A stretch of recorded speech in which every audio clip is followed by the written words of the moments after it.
So moving right along, we're in 1.2, and it'll probably end up being A, so I'll put an A there. And let's get started here. Properties of real numbers. We mentioned what real numbers were in the last section. It's pretty much any number that can be put on the number line is a real number. And we're looking first of all at A on the bottom of page 18 when we're talking about opposites. For the most part, as far as opposites are concerned, is you've got a real number and you take the opposite sign of that real number and you have an opposite. So for instance, if we have 6, its opposite is negative 6. If we have negative 12, its opposite is 12. If we have negative square root of 42, the opposite is square root of 42. So really the official definition says any two real numbers that are the same distance from 0 on a number line, so 6 and negative 6 are the same distance, they're just in opposite directions, they're called opposites. That's pretty much what you need to know as far as numbers that are opposites. So let's keep moving along here and talk about the review of multiplication and fractions. So when you're multiplying fractions, if you remember right, if you have a fraction times another fraction, you multiply the numerators, multiply the denominators, and then reduce if they can be reduced. So that gives me 21 over 64. All right, if I have a number like 8 and I'm multiplying it by 1/5, now my problem is I have one fraction and one that's not a fraction. Well, that's easy. Any number can be changed to a fraction by just putting it over 1. So now I have two fractions. 8 times 1 is 8. 1 times 5 is 5. So that gives me 8 over 5. If I have something like C, or number 4 in the examples on page 19, we've got 2/3 to the 4th power. And what that means is 2/3 times 2/3. So I multiply all 4 of the 2's. 2 times 2 is 4, times 2 is 8, times 2 is 16. 3 times 3 is 9, times 3 is 27, times 3 is 81. So when you have an exponent on a fraction, and the fraction is in parentheses, that 4 applies to the 2, and it also applies to the 3 as well. So don't just take 2 to the 4th power. The bottom number also has to be taken to the 4th power. All right, so let's look at reciprocals. The definition of reciprocals, middle of page 19, any two real numbers whose product is 1 are called reciprocals, or multiplicative inverses. So if I have 2 and I multiply it by 1/3, I get 2/3. Those are not reciprocals because the definition says when I multiply them, I have to get 1. So therefore, I've got to find two numbers multiplied together that give me 1. So 2 times 1/2, or 2 over 1 times 1/2. 2 times 1 is 2. 1 times 2 is 2. That equals 1 when you reduce it. So that's what a reciprocal looks like. So the reciprocal of 4/5 is 5 over 4. If I'm looking at the reciprocal, they're not equal, they're reciprocals. And so notice some things that are very important when you look at reciprocals. 8 over 9, the reciprocal is 9 over 8. So you take your fraction, flip it upside down, and you've got the reciprocal. That's pretty much all there is to say about those. Moving along here, we're talking about absolute values here. So one of the things, I'm just going to draw my handy dandy little number line here. So I've got a number line here, it goes positive and negative direction. The absolute value of a number is how far or what is the distance of that number from 0 on the number line. And one of the things that you need to remember about distances are always, always, always positive. If you're going down the street to your friend's house and it's 3 miles, your odometer on your car will register that you went 3 miles. Now, when you go back home, it doesn't take away those 3 miles. Just because you went the other direction doesn't mean that the distance is going backwards. The distance continues. So if I am interested in how far 5 is from 0, I know that it's 5. If I'm interested in how far negative 5 is from 0, it is also 5 because distances are positive. I went, if you remember in the last lesson, I went in a negative direction, but I still went 5 units. And the symbol for absolute value is 2 parallel lines with the number you're taking the absolute value of inside. So the absolute value of 5 says how far is 5 from 0? It's 5. The absolute value of negative 6 says how far is negative 6 from 0?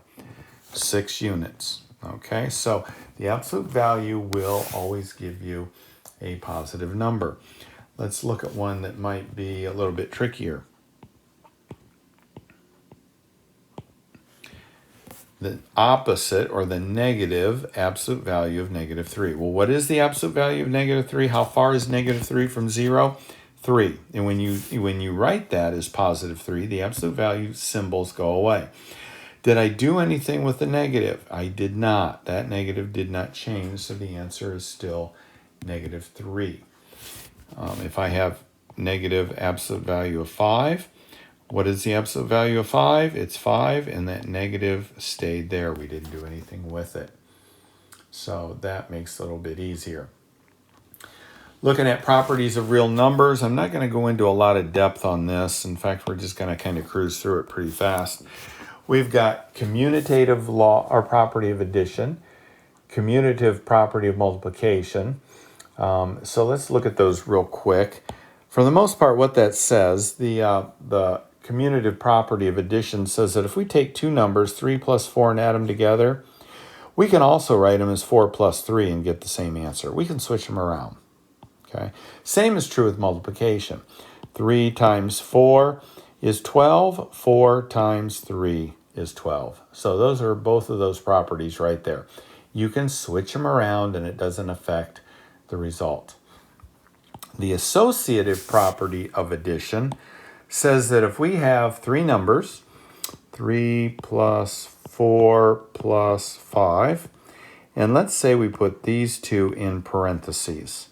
And now we're going to use PEMDAS. We're going to do what's in parentheses first. 7 plus 5, and then that gives me 12.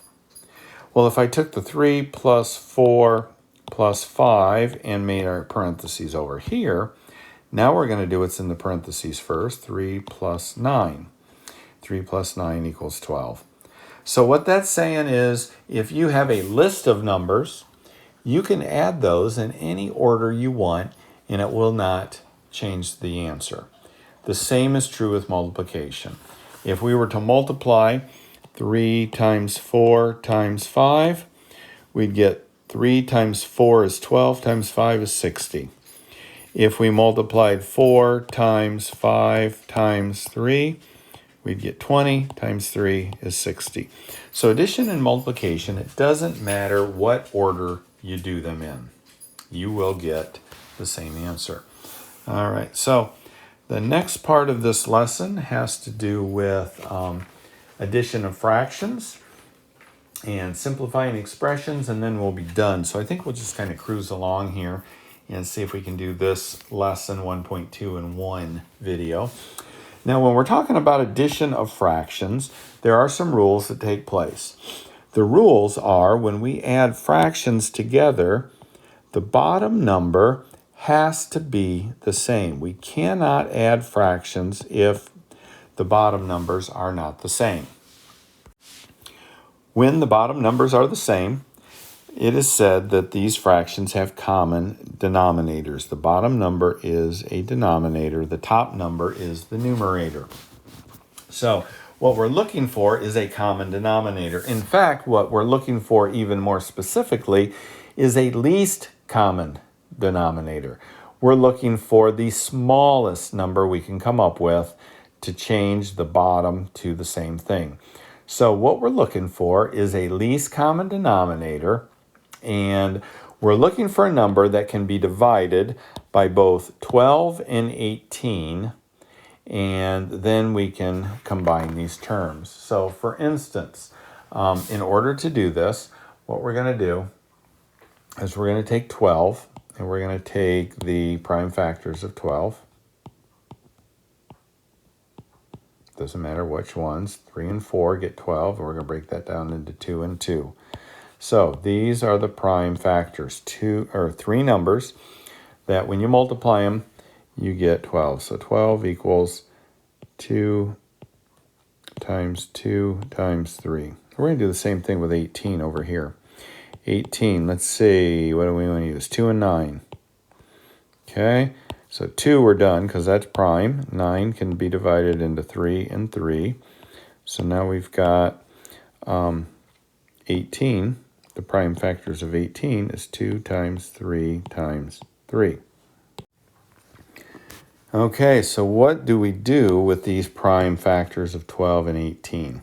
All right, this is what I suggest doing to students. I'm going to use blue here. I'm going to look at the 12. And let's look at the prime factors of 12. I've got a 2, a 2, and a 3. So I've got 2 2's. Down here in the 18, I'm going to look for my 2's. I only have 1 2. So because I have more 2's here, I'm going to grab the more 2's. I'm going to grab both of these. And I'm going to leave that one by itself. Now I look at the next number, and I've got a 1 3 here. But down here, I have 2 3's. So those are the 3's that I want. I want the one that has the most in it, and that one goes away. Once I go through each number and pick between the 2 rows which numbers occur the most often, I'm going to grab hold of those and string them together. 2 times 2 from the 12 times 3 times 3 from the 18, and I'm going to multiply these together. So 4 times 9 is 36. That is the least common denominator. That is the smallest number that both the 12 and 18 go into. Trying to get rid of this stuff here. So we've got some room. So 36. So instead of a 12, I'm going to put a 36. Instead of an 18, I'm going to put a 36. Okay? So now they're the same. The problem is I can't change the bottom number without it affecting the top number. So I look at the 12 and I say, okay, what did I do to go from 12 to 36? I went from 12 to 36. What did I multiply 12 by to get 36? I multiplied it by 3. So I multiplied the top number by 3. Okay, over here I've got an 18. What did I multiply that 18 together to get 36? I multiplied it by 2. So I'm going to multiply the top number by 2. So now I've got 15 over 36 plus 14 over 36. I have common denominators. Now I can add these. Now when you add these, and this seems silly, when I add these, I only add the top numbers and I leave the bottom number alone. All that work to get that 36, and I don't even do anything with it.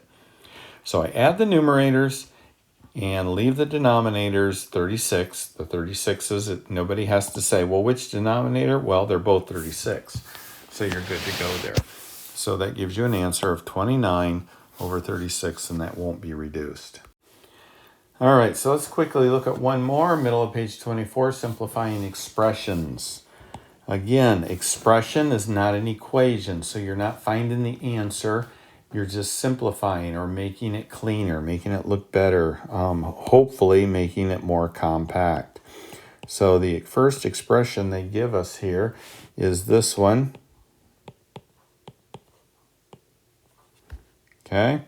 So a couple different ways to do this. One of the ways that I like doing, so I don't have to rewrite everything, is I just look at the terms that are like.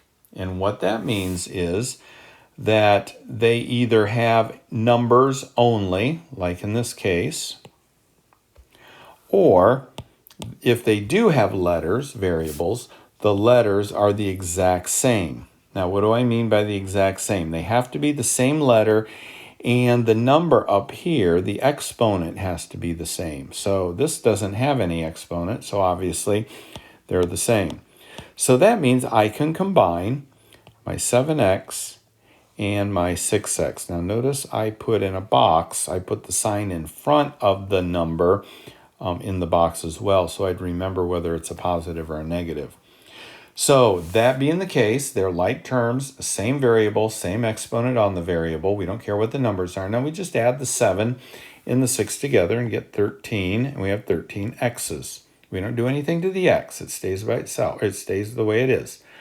And then I start looking, okay, what do I have for just numbers? Well, I have a +4 and a +3, and that is +4 plus 3. 4 plus 3 is 7. So I just simplified it. There's nothing else I can do except leave it that way. But I did make it more compact and simpler by just adding the terms that I could add to. All right, they do get a little bit more confusing. Let's look at example 33.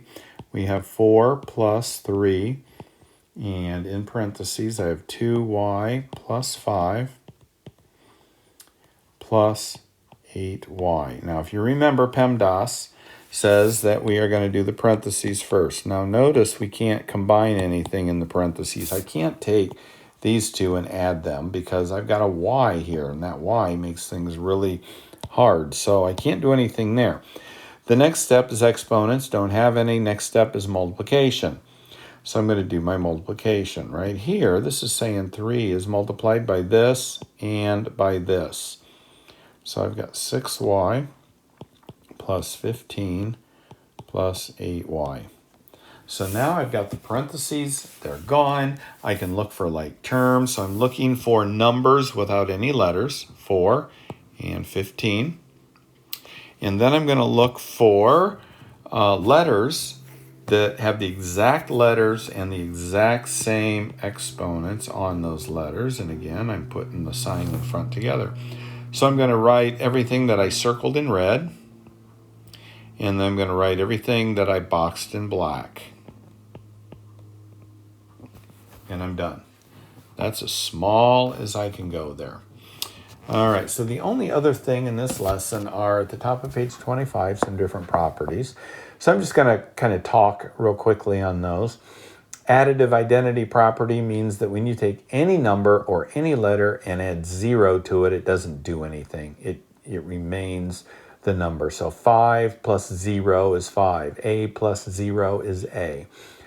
Multiplicative identity property says that whenever you multiply 1 by any number, you'll get that number. So 3 times 1 is 3. 87,000 times 1 is 87,000. The additive inverse property said if you add the opposite number to a number, you're going to get 0. So 6 plus its opposite, which is -6. 6 plus -6, you will always get 0. In other words, whenever you add opposites, you will always get a 0. Multiplicative inverse property, which we already went over, if you multiply the reciprocal of any number, you will get 1. So 3 times the reciprocal is 1/3 because the 3 is 1, 3 over 1. Flip it upside down, you will get 1. 4, 6 times 6/4, you will get 1.